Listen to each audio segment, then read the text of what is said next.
Hi everyone, welcome to Dr. Phil's Kitchen. This week we are consuming religion. Yes, we are dealing with food and religion. Two amazing ingredients brought together, mixed up to make this amazing meal. This is a delicious topic this week, and I have prepared an amazing menu for you, and I think you're going to love it. So, as you can see, I'm all ready to go. I've got my oven mitts, I've got my apron, I'm here in my intellectual kitchen with all of my awesome ingredients, as you can see. And yes, we are ready to roll. In my welcome this week, which, by the way, is much shorter than last week, you are welcome. I deal with a whole bunch of ideas and concepts in relation to food and religion, overview of this kind of rising area of interest in religious studies, as well as in anthropology and cultural studies. It's a really cool topic. Anyway, I'm not going to repeat everything from that welcome in this video. Instead, what I want to do is just highlight a few things that I think is really important, or I think are really important. The first, and many of these things have been bolded in my welcome. So, some key concepts. The first and foremost I want you to walk away with is the idea of commensality. What is commensality? Well, commensality is basically to eat with somebody else. It literally means to be at the same table. So when we eat with somebody else, we are creating bonds with those individuals, or those various different peoples that we're connecting with. And there's an old saying, you are what you eat. If there is some truth to that, not only in a biological sense, but in a social sense, then what ends up happening is that when I eat with somebody else, when we share a meal or a drink or sit down over coffee, or what are we doing? Well, we're consuming the same thing, and therefore we become the same thing. We have a shared ontology. Ontology is just a big fancy word that means being, or what we are. So, to put that into social terms, what does that entail? It means that we have a shared identity. We share who we are and how we relate to each other. And when we have multiple people with shared identities, what does that result in? Groups, group formation. Religious bodies use food constantly to create moments of connection with other individuals. They create their in-group through food. Now, if I'm creating an in-group over here, possibly through consumption, coffee, donuts, dinners, whatever it happens to be, then I'm also creating an out-group over here. These are the people I eat with. These are the people I do not eat with. So commensal relations can create an in and an out-group dynamic. So watch for that this week. Along with commensality, however, is the idea of how we socially interact, the spaces that we create, the dynamics of how we understand how we are supposed to relate to each other. And so, in effect, by consuming food in religious bodies, we are also reinforcing a worldview. We are reinforcing the normativity of our social group. And of the power dynamics and the social relations and the hierarchies or non-hierarchical relationships that we carry in our groups. So it's a really fascinating kind of topic. And you'll read a bit more about that. Commensality can also, anthropologists have identified that commensality can play out in the area of equality or in the area of maintaining hierarchies. Think about it. Who gets to sit where at a dinner table? That's important to know. If you're at a wedding, which is a religious ritual. I know in Italy, the bride and groom tend to sit at their own table, and then other people are at other tables around them. Even in typical North American weddings, where you sit in the service or during the meal will affect or will declare, let's put it that way, what your social status is.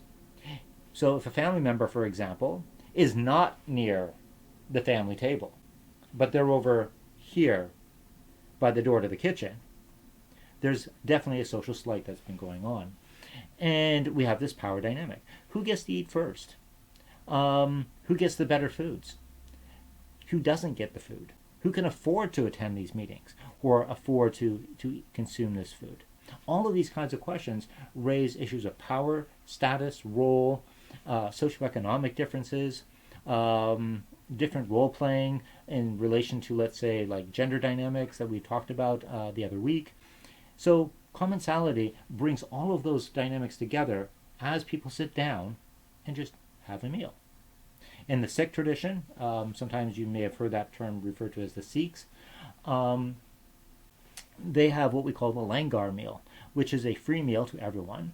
And in order to break down power dynamics and hierarchies and to emphasize the value of equality, charity, hospitality, and service, those four classic virtues, they have everyone sit on the floor. They have these beautiful rugs in the Gurdwara, and you will sit there and you will then eat as an equal. So if you're an emperor or a peasant or a merchant, you all are considered equal before God, and you consume the food accordingly. So it's a really fascinating idea, this idea of commensality.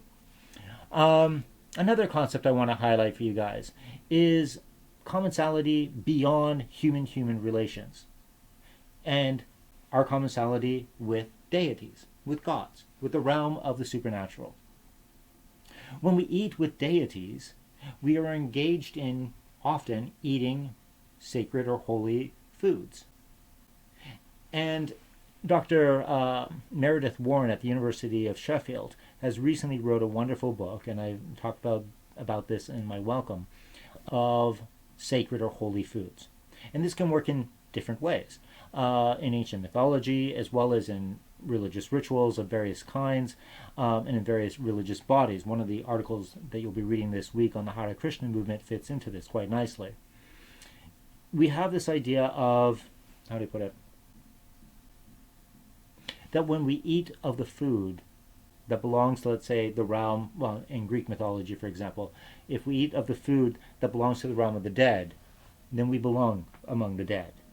And the myth of Persephone and her being kidnapped and then forced into marriage by Hades, and her eating the pomegranate seed, resulting in her having to live out part of the year in the underworld and then part of it on Mount Olympus with her mother. And thus the idea of the seasons and so forth, the goddess of vegetation. But the idea is that by eating the food of the dead, we can no longer leave the realm of the dead. The idea is also in visionary or revelationary kind of context, where a mystic will eat something that is sacred and holy, and this becomes an access point to reveal knowledge about the world above them. They can now enter into that world, whereas before that door was closed to them. And recently I was thinking about that, for those of you who are familiar with the Christian tradition, at the end of the Gospel of Luke in the New Testament, there's a wonderful scene where the resurrected Jesus meets two of his disciples as they're leaving Jerusalem, and they are, they're kind of down and out because they're like, well, we thought this guy was the Messiah, we thought he was going to be the Savior, he got killed, obviously there's false hope, we're going to leave, we're disappointed, and then they meet him, they don't recognize him. He then explains to them the scriptures about the Messiah, and then they break bread together, which is, of course, in Christian terms, the Eucharist. Okay, and it's at that point that their eyes open up, they realize who he is, and then he disappears. And then they go back into the city, and then the story continues. Well, kind of, it's the end of the gospel, leading into the book of Acts. But anyway, that's another issue. The idea is that the food opened up their eyes. It became an access point to a world beyond what they could actually see. And so this idea of eating food to connect to something else, it gets back to the idea of ontology, or who we are, what we are. And it also gets back to the idea of commensality. We consume with the deities, or with the spirits, or with the powers that are beyond human or mortal level. Now, beyond this idea of heirophagy and commensality, I also want to stress this other aspect. this is something I found as a foodie who loves food, who loves culture, who's a religious studies scholar, who's really into religion, obviously. I mean, it's kind of my career. The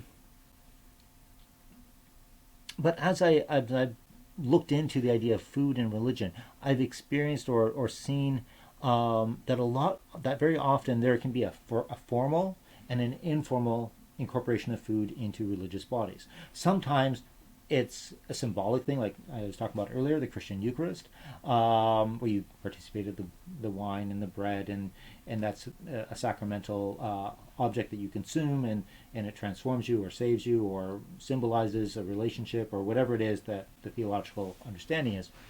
And that can be very formal. In a Buddhist tradition where you pour milk over a statue, or you offer food to a statue of the Buddha, all of these types of formal usages of food are there, but then there's the informal aspects of food, which I think is really important. And this is where people don't think it's religious. The religious people themselves may not think it's very religious. Going for the potluck after dinner or after service, having a cup of coffee and a donut before a service, inviting somebody over for dinner and chit-chatting with them. And I used to say to some of my students in my food and religion course, I said, so what's more important to people? Is it listening to that really boring sermon and saying, my word, look at the pastor, like, can you believe they dressed like that? Can you believe they stuttered like that? Can you believe they wore an apron to church? I mean, come on, this is ridiculous. Is that more significant to them in their religious, social interactions and group formation? Or is it going out for coffee and donuts afterwards and complaining about the service? Is it sitting in the service and going, oh, oh yeah, okay, I'm awake. Or is it going afterwards and saying, can you believe they said that? Can you believe my son wasn't mentioned in the bulletin? Can you believe that such a person wore that hat to service? Can you okay. I think it's the latter. It's the informal aspects of religion that create this sense of connection and group identities. So I think it's really fascinating. So there's one last thing I want to talk about. And for that, we're going to move over here into the kitchen proper. And we're going to do a little chopping. So, all right. This course, we have been dealing with all kinds of fascinating and interesting ideas and concepts, right? Okay. And so, we have all kinds of things we've been studying, right? We've been studying geography and gender and all kinds of cool stuff, right? So, and I'm a foodie, so I love cooking. And I've got my nice chef knife here. It's a Wusthof, actually. It's gorgeous. And so here we are. I'm going to start chopping up things. So basically what we're dealing with is kind of like bringing together not only food and religion, but also things like, gender. All right. So there we go. And we'll just put this over here. All right, into our bowl here. All right, and so we put a little bit of gender in there, and then we get a little bit of geography. All right, because we got a lot of space that's going on in religious sites. Think about how space is created through food, and how the meaning is created. Right. So there we go. Do that. And we've got various different social roles. We've talked about performance theory in religion and how all that works. So let's put a little, cayenne in there, or paprika, a little turmeric, and let's see, and just a little.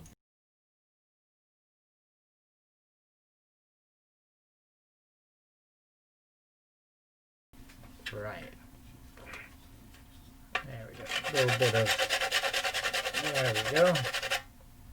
There we go. That's wonderful. Yeah, a little nutmeg right in there, which I like to use in eggnog. All right. And finally, a little bit of olive oil, not to be consumed unless you have bread. All right, there we go. And just like in religion, what do? Well, we've got together the role of space, performance, behavior, different roles that are being played. We have gender dynamics that can be played out in relation to food. Who gets to cook, who doesn't? Is it a male or a female role? Do those roles get inverted under certain circumstances? We can talk about the role of space and creating space. Are you allowed to bring food into a service, into a sanctuary at a synagogue, or into a or into a prayer hall at a mosque, or into a Buddhist temple or a Hindu temple? Are there certain spaces which are marked off as being holy or sacred? And we just bring them all together into our pot, and just like everything else we've been talking about, all of this stuff works together, right? So, there we go. No, there we go. All right, and then we're just going to put this in the oven. All right, turn that on, and we'll just wait a little bit. And so, but that's what we're kind of doing, right? We're bringing all of these wonderful things together. They kind of build on each other. As I've been working through this course material with you again, I am amazed at how much these things are like steps on a ladder. Oh, it's all ready. And guess what it cooked? Awesome. When you mix all that wonderful stuff up together, you get a martini. All right. So, don't worry. That's not a real martini. I just, I don't get into trouble. But there we go. No, I'm not going to drink it. So, there's too much turmeric in that.